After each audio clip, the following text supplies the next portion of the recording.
माया आज मजिस्ट्रेट बन चुकी थी। इस मुकाम तक पहुंचने के लिए माया ने बड़ी जद्दोजहद की थी, बहुत ही मेहनत की थी।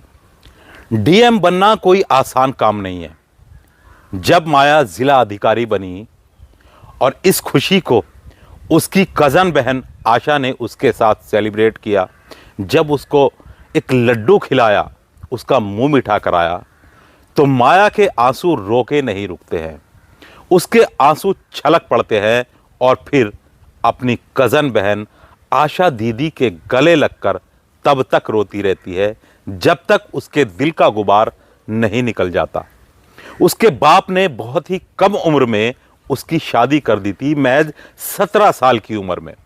और माया को पति भी ऐसा मिला था कि उसको ये याद ही नहीं है कि पति सुख भी कुछ होता है। उसका पति तो बिस्तर पर सिर्फ घात लगाए बैठा रहता और बिस्तर पर आने का उसका इंतजार करता रहता। जैसी ही थकी हारी माया बिस्तर पर पहुंचती, उसका पति भेड़िए की तरह अपने शिकार को लपक लेता और फिर रात भर उसके साथ दरिंदगी करता, उसके साथ हैवानियत करता। अपनी लाइफ में जब तक भी माया अपने पति के साथ रही, एक बार भी ऐसा नहीं हुआ कि उसके पति ने उसको अपने सीने से लगाकर कभी प्यार के दो बोल भी बोले हों। वो तो सिर्फ उसको एक बंजर ज़मीन समझकर उस पर हल चलाए जा रहा था। उसको ये एहसास ही नहीं था कि जिस ज़मीन पर ये हल चलाया जा रहा है इतनी बेदर्दी के साथ, कि उसको तड़प भी होती होगी या नहीं, उसको दर्द भी होता होगा या नहीं, क्या उसकी मंशा है भी या नहीं।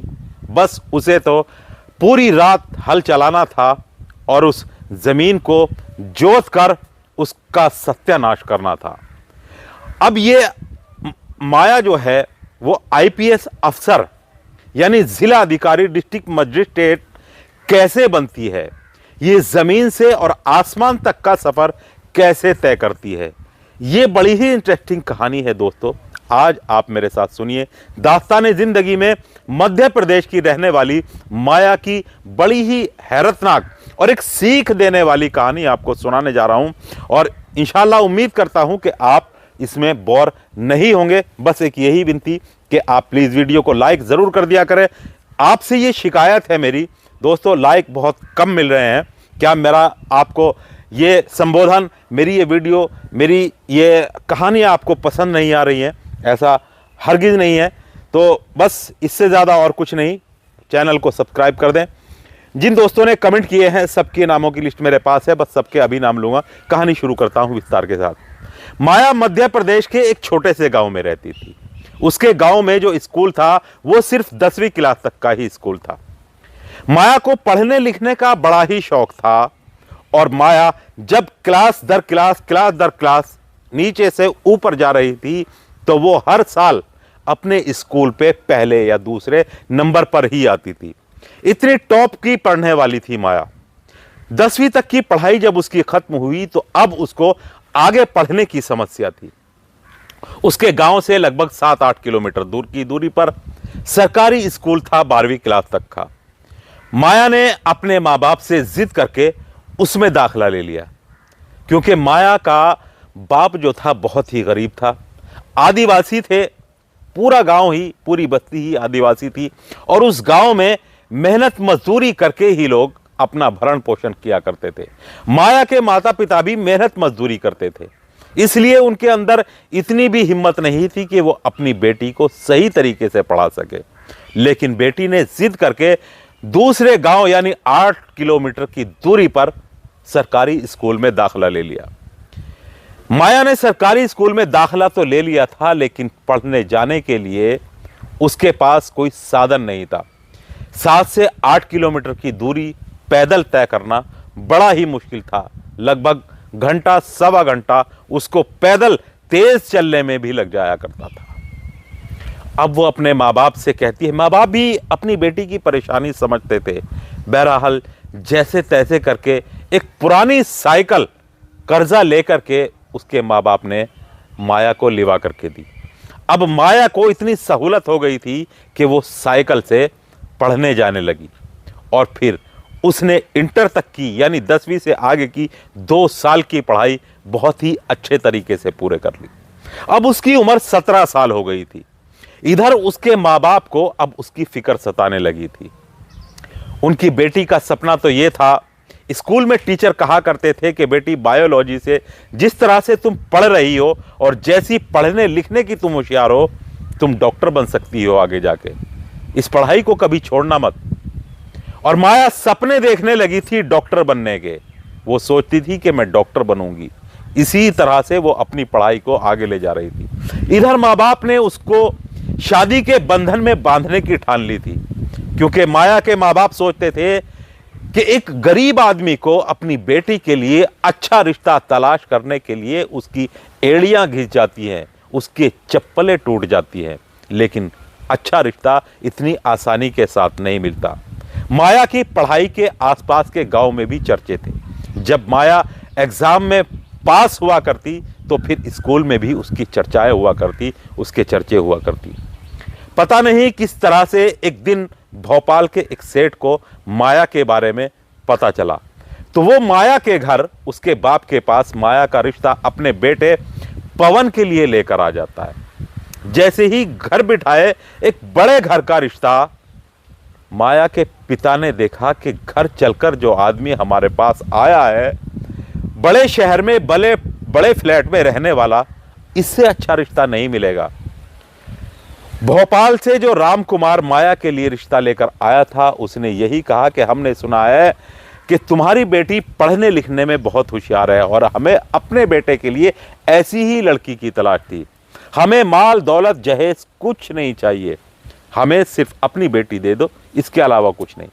जब घर बिठाए बिना जहेज के एक बड़े घर का रिश्ता, माया के पिता को लगा कि ये तो कोई फरिश्ते जैसा इंसान है, इसलिए इस रिश्ते को छोड़ना नहीं चाहिए, और वो हाँ कर देते हैं। इधर माया को बड़ा ही दुख होता है कि ना तो अभी उसे शादी के मतलब का पता था कि शादी होती क्या है। जब से उसने होश संभाला था, पढ़ने लिखने के अलावा और कुछ उसको धुन ही नहीं थी। इधर अब उसको अपना सपना टूटता हुआ लग रहा था कि जो मैंने सपना डॉक्टर बनने का देखा है, वो सपना मेरा टूट जाएगा। शादी होने के बाद फिर कौन मुझे पढ़ाएगा। लेकिन उसका होने वाला ससुर माया को यकीन दिलाता है कि बेटी, मेरी बेटी भी भोपाल में वहीं से MBBS कर रही है, और तुम जब बहू बनकर मेरे घर में आओगी तो तुम भी मेरी बेटी की ही तरह होगी, और मैं अपनी बेटी के साथ में तुम्हें भी पढ़ाऊंगा, तुम्हारी इच्छा भी पूरी करूंगा, तुम्हें भी डॉक्टर बनाऊंगा। माया को किसी हद तक सुकून होता है, और बहरहाल 1 महीना का वो जो समय रखा गया था शादी में, वो पूरा हो जाता है और माया दुल्हन बनकर भोपाल पहुंच जाती है, पवन की दुल्हन बनकर। लेकिन बहुत जल्द उसके आगे, उसके सामने जो सच्चाई आती है, उसको देख करके माया भी हैरान रह जाती है। शादी के कुछ दिन तक तो ठीक चलता है, जब तक मेहमानों की आवाजाही रही, नई नवेली दुल्हन रही तो ठीक ठाक चला। लेकिन शादी के 15-20 दिन गुजर जाने के बाद ही उसको हकीकत पता चलती है कि पवन ये शादी करना ही नहीं चाहता था, वो तो जबरदस्ती उसके घर वालों ने उसकी कराई है। पवन किसी दूसरी लड़की के साथ फंसा हुआ है और उसी से शादी करना चाहता है। इधर पवन के घर वाले भी किसी नौकरानी की तलाश में थे, इसलिए वो किसी गरीब घर की लड़की को अपने बेटे के पल्लू से बांधकर उनकी नौकरानी की समस्या भी दूर हो गई थी। अब जो माया के ऊपर जुल्म सितम का पहाड़ टूटता है, उसके ऊपर जो दुखों के पहाड़ टूटते हैं, वो कहानी यहां से शुरू होती है। अब माया की हालत ससुराल में एक नौकर से ज्यादा कुछ नहीं थी।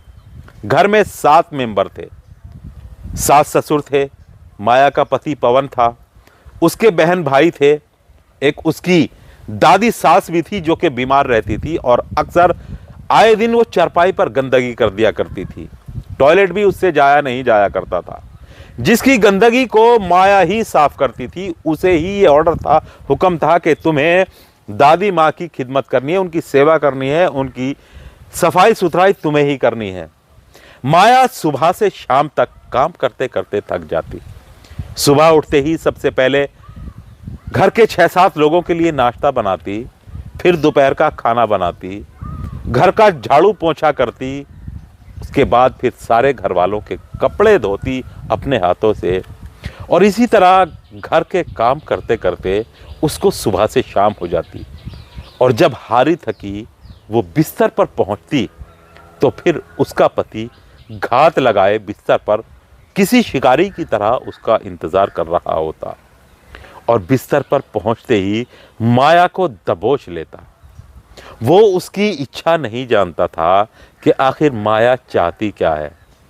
कभी माया के पति ने उसको अपने सीने से लगाकर उसके साथ प्यार की दो बातें नहीं की थी। माया हमेशा यही चाहती थी, और वो हमेशा यही सोचती थी कि आखिर पति सुख होता क्या है।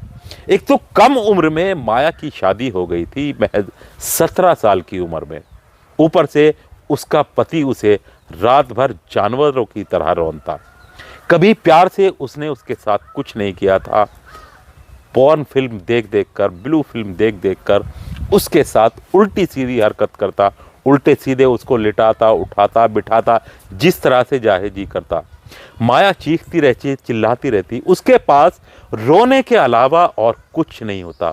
वो अपने पति से हाथ जोड़कर कहती कि मैं एक औरत हूँ, मैं अभी कम उम्र की कमसिन लड़की हूँ, मेरे ऊपर दया करो, मुझे प्यार करो जो एक पत्नी और एक पति आपस में करते हैं। इस तरह से जानवरों जैसा सलूक मेरे साथ मत किया करो। लेकिन वो उसकी एक नहीं सुनता, और अपनी हवस की आग में रात भर वो माया को रौंदता रहता, और माया बस आंसू ही बहाती रहती।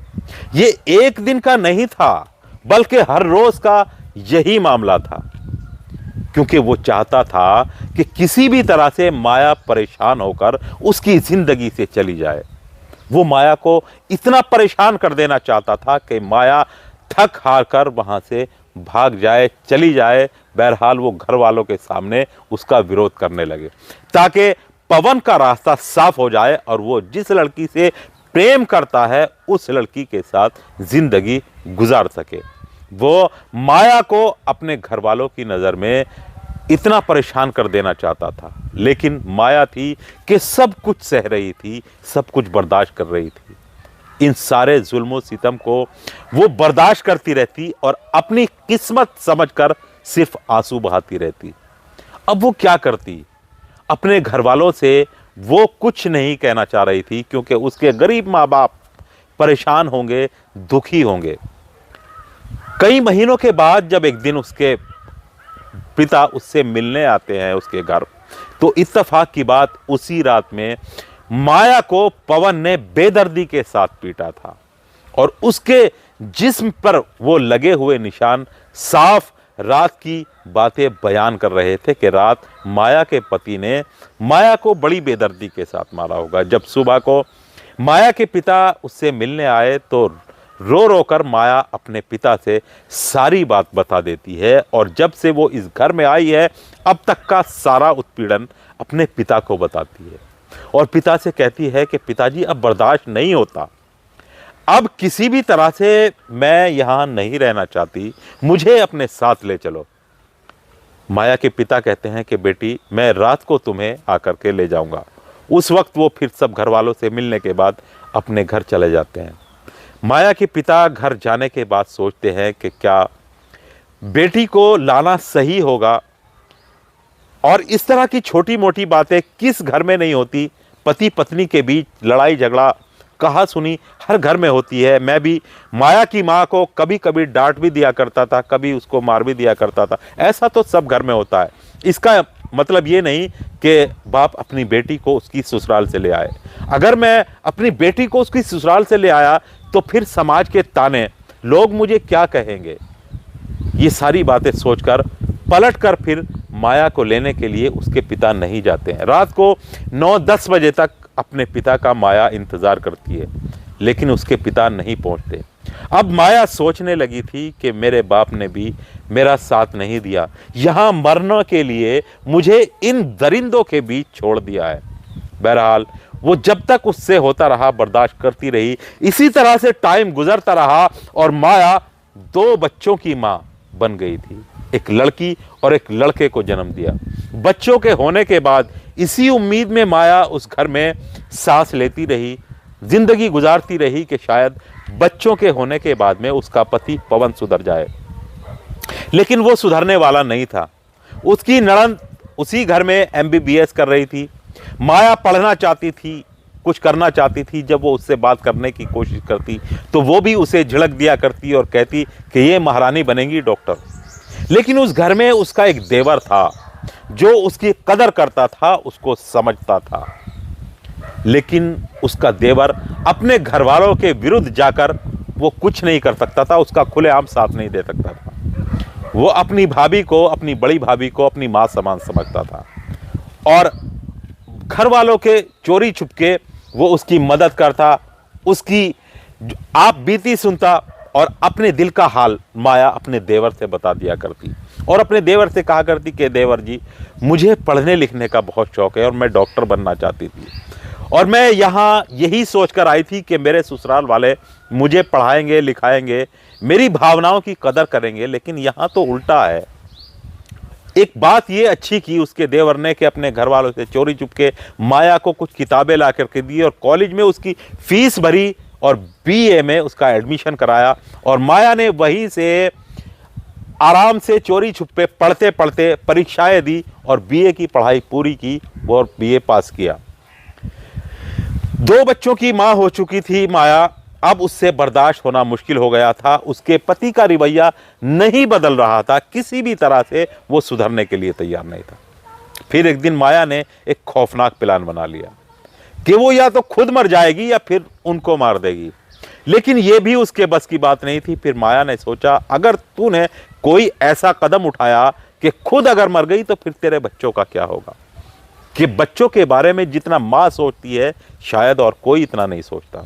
तेरे बच्चों का क्या होगा इनका, कौन पालेगा इन्हें, कैसे होगी। पवन तो इनकी देखभाल कर ही नहीं सकता। अगर तूने इन घर वालों को मारा तो फिर तुझे जेल हो जाएगी और फिर भी तेरे बच्चों की जिंदगी बर्बाद। बहरहाल वो किसी नतीजे पर पहुंच नहीं पा रही थी कि अचानक उसके मन में ख्याल आता है कि वो इस घर को ही छोड़ देगी। और फिर एक रात वो अपने दोनों बच्चों को लेकर के उस घर को छोड़ देती है। और ये बात उसने अपने देवर को बता दी थी, लेकिन ये इस बात को सीक्रेट रखा था। अपने देवर से उसने मना कर दिया था कि अगर तुम मुझे खुश देखना चाहते हो, तुम मेरा ख्याल रखते हो, तुम मुझसे मोहब्बत करते हो, अपनी माँ समझते हो मुझे, तो किसी से मत बताना। और ऐसा ही होता है। एक दिन रात को मौका देख करके माया निकल जाती है। भागते दौड़ते गिरते पड़ते अपने दोनों बच्चों को लेकर रेलवे स्टेशन पहुंचती है। रेलवे स्टेशन जाकर के उसके सामने समस्या ये थी कि अब वो क्या करे, कहां जाए। उसे आगे अपनी मंजिल का पता नहीं था। वो नहीं जानती थी कि वो कहां जाए। कि फिर इत्तेफाक से उसको एक अपनी कजन सिस्टर आशा दीदी का ख्याल आता है, क्योंकि वो भी भोपाल में ही रहती थी और एक बार माया से मिली थी और अपना एड्रेस भी उसने बता दिया था कि कभी मेरे घर पर आना, मैं यहीं भोपाल में रहती हूं। जब अपनी कजन सिस्टर आशा दीदी का उसको ख्याल आता है तो वो उसके घर पहुंच जाती है। यानी गिरते पड़ते एड्रेस उसका पूछते पूछते कुछ हल्का फुल्का उसको याद था। उसकी धुंधली यादों में वो छपा हुआ था, बसा हुआ था और वो पहुंच जाती है। जैसे ही माया आशा के पास पहुंचती है वो उसको देख करके हैरान रह जाती है। उसकी हालत जब उसने देखी, बद से बदतर हालत थी माया की। बहरहाल वो उसको अपनी सारी आपबीती सुनाती है, जो उसके ऊपर अत्याचार हुए थे शादी से लेकर के अब तक के, वो सब अपनी कजन सिस्टर को बताती है और उसके आगे हाथ जोड़ती है कि बहन, अब तुम्हारे अलावा मेरा और कोई चारा नहीं है और कोई साथी नहीं है, मुझे थोड़ा सा आसरा दे दो। आशा कहती है कि ये कैसी बात करती हो माया, मैं जितना हो सकेगा तुम्हारी मदद करूंगी।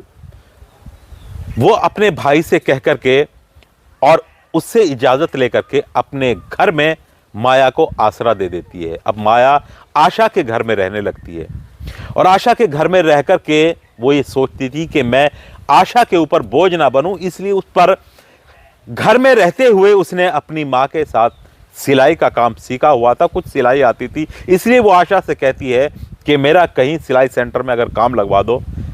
आशा उसका सिलाई सेंटर में काम लगवा देती है। फिर वो सिलाई करती है वहाँ पर और उस कमाई से अपनी एक नई मशीन खरीदती है। और नई मशीन खरीदने के बाद फिर वहीं पर उसी कमरे में वो अपना अलग काम शुरू कर देती है। जब 4 पैसे आने लगते हैं, उसकी कमाई शुरू होने लगती है, तो फिर वो उसी कॉलोनी के कुछ बच्चों को ट्यूशन पढ़ाना शुरू कर देती है। आमदनी का और जरिया बढ़ा। माया ने आशा से कहा कि मैं अलग अपने घर में रहूं तो तुम्हें कोई एतराज़ तो नहीं, क्योंकि इस घर में आपको भी परेशानी है, मुझे भी परेशानी है, मेरे बच्चे हैं। तो फिर आशा कहती है कि कैसी बात करती हो माया, तुम अब कमाने लगी हो, अलग रह सकती हो। अब माया ने अलग घर में रह करके अपना काम शुरू कर दिया था। उधर उसके देवर को उसका पता था, मंजीत जो उसका देवर था उसको पता था कि उसकी भाभी कहाँ रह रही है। वो अपनी भाभी के पास आता है और कहता है कि भाभी, यूपीएससी की तैयारी करो, तुमने बीए भी कर लिया है, पढ़ाई लिखाई में तुम अच्छी हो, मैं चाहता हूं कि तुम यूपीएससी की तैयारी करो। अगर तुमने वो एग्ज़ाम फाइनल कर लिए तो तुम्हारी ज़िंदगी सुधर जाएगी, और मुझे उम्मीद है कि मेरी भाभी जितनी होशियार है पढ़ने में, ज़रूर तुम इस परीक्षा को पास कर लोगी। उसके अंदर एक एनर्जी सी आती है। जब मंजीत ने उसके अंदर हौसला भरा, उसको हिम्मत दी, तो अब माया ने शुरू कर दी तैयारी यूपीएससी की। मंजीत उसको किताबें ला करके देता है। माया दिन रात मेहनत करती है, लगन से पढ़ाई करती है। माया जानती थी कि यूपीएससी की तैयारी करना इतना आसान नहीं है, उसके लिए कोचिंग भी ज़रूरी है। लेकिन उसके पास ना तो इतने पैसे थे कि वो कोचिंग की फीस भर सके, और ना ही उसके पास इतना समय था कि वो काम भी करती, बच्चों को भी संभालती, अपना घर छोड़कर फिर कोचिंग के लिए भी जाती। उसके पास इतना समय भी नहीं था। लेकिन उसने पढ़ाई जारी रखते हुए ये ठान लिया था कि अब कुछ भी हो, मैं बिना कोचिंग के ही इस परीक्षा को पास करूंगी। 1 साल नहीं, 2 साल नहीं, 3 साल नहीं, जब तक भी होगा मैं पीछे नहीं हटूंगी। एक तरफ तो माया लगभग 10 से 12 घंटे अपने घर का काम करती, बच्चों को संभालती, और फिर 10 से 12 घंटे वो पढ़ाई करती, अकेली, बिना किसी सपोर्ट के, बिना किसी कोचिंग के। सिर्फ कभी कभी उसका साथ देने के लिए चोरी छिपे उसका देवर आ जाया करता। उसको जिस चीज़ की ज़रूरत होती, जिन किताबों की ज़रूरत होती, वो उसको लाकर दे दिया करता। वो बराबर उसकी मदद करता रहा। माया ने जिस लगन के साथ पढ़ाई की थी और जितनी मेहनत की थी, जितनी कुर्बानियां दी थी, जिस तरह से माया संघर्ष करते हुए यहां तक पहुंची थी, ईश्वर ऐसे टाइम पर अगर उसका साथ ना देता तो शायद माया का विश्वास अल्लाह भगवान ईश्वर से उठ जाता। लेकिन यहां ईश्वर ने उसकी मदद की, और जब माया ने यूपीएससी की परीक्षा दी तो फिर वो पास हो गई। आज बहुत ही खुशी का दिन था, माया के लिए भी और आशा दीदी के लिए भी और उसके देवर मंजीत के लिए भी। जैसे ही रिजल्ट आता है यूपीएससी का, तो माया पास हो चुकी थी, वो आईपीएस अधिकारी बन चुकी थी। आईपीएस अधिकारी बनने के बाद माया की पोस्टिंग 3-4 साल इधर उधर होती है, लेकिन 4 साल के बाद फिर उसकी पोस्टिंग उज्जैन में होती है। उसको डिस्ट्रिक्ट मजिस्ट्रेट बना करके उज्जैन में भेजा जाता है। एक दिन माया उज्जैन में अपने केबिन में बैठी हुई कुछ फाइलों को देख रही थी, बड़े गौर से पढ़ रही थी कि तभी अर्दली आता है और पर्ची ला करके माया को थमा देता है और कहता है कि इस पर्ची पर जो नाम लिखा है वो आदमी आपसे मिलना चाहता है। माया उस पर्ची को गौर से देखती है और उस नाम को पढ़ करके अर्दली से कहती है कि भेज दो, कौन है। जब वो आदमी अंदर आता है तो माया उस आदमी की तरफ देखती है, वो आदमी माया की तरफ देखता है। दोनों एक दूसरे को कुछ देर तक देखते रहते हैं और फिर वो आदमी माया को देख करके रोने लगता है। माया उससे सामने बैठने के लिए कहती है कि बैठो। दोस्तों, क्या आप जानते हैं वो आदमी कौन था? वो वही आदमी था जो कुछ दिन पहले माया का पति था, जो उसके साथ रातों को हैवानियत किया करता था, जिसने कभी माया को पत्नी का दर्जा दिया ही नहीं था। सिर्फ उसको एक वहशीपन के साथ किसी खिलौने की तरह इस्तेमाल किया था और जब जी में आया खेलता, जब जी में आया उसको तोड़ देता, मरोड़ देता। आज वही पत्नी उसके सामने वाली सीट पर उसके कैबिन में शायद अपने किसी काम के लिए आया था। माया उससे पूछती है कि किस लिए आए हो? तो वो कहता है कि माया, तुम्हारे जाने के बाद घर में ऐसा भूचाल आया कि सब कुछ बिखर करके रह गया। बाप की मौत हो गई, बहनों की जिम्मेदारी, उनकी शादी करने की जिम्मेदारी मेरे ऊपर आ गई। बहनों की शादी करने के बाद अब मेरे पास में घर में पैसों की तंगी थी। जब मेरे पास पैसों की तंगी हुई तो जिस लड़की से मैं प्यार करता था, जिसके चक्कर में मैंने तुम्हें कभी अपनी पत्नी का दर्जा ही नहीं दिया, उसने भी मुझे छोड़ दिया और फिर वो किसी दूसरे की बाहों में जा गिरी। मुझे बड़ा दुख हुआ। इधर माँ भी बीमार रहने लगी और उसके इलाज में भी काफ़ी पैसा खर्चा आने लगे। घर में बहुत ही पैसों की परेशानी आ गई। टुकड़े टुकड़े के लिए हम लोग मोहताज हो गए। उसके बाद अब मैं क्या करता? आंखें खुली, लेकिन तब तक बहुत देर हो चुकी थी और फिर मैंने नौकरी करने की सोची। तो मैंने उज्जैन में एक बैंक में चौकीदारी की नौकरी कर ली है।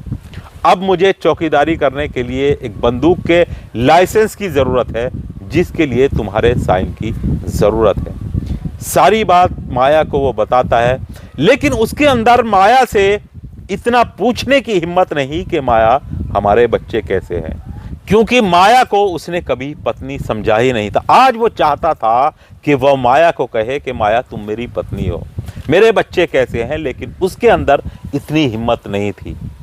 माया उसकी बात सुनती है और कुछ नहीं कहती।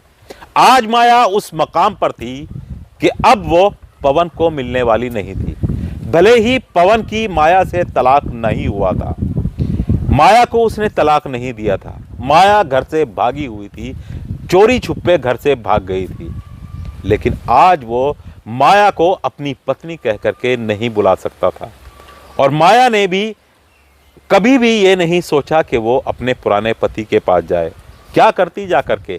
जिस वक्त में उसका पति उसको प्यार देता, उसको पत्नी का सुख देता, जब उसने उस वक्त में उसको कुछ सोचा ही नहीं, समझा ही नहीं, तो अब माया ने भी सिर्फ अपने बच्चों के साथ अपनी ज़िंदगी गुजारने का फैसला कर लिया था और अपने नेक कामों से, अपने अच्छे कामों से जन सेवा करने का फैसला कर लिया था।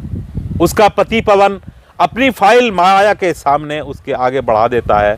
माया उस फाइल को देखती है और फिर चुपचाप उस पर साइन करके उसके हाथ में पकड़ा देती है और कुछ नहीं कहती।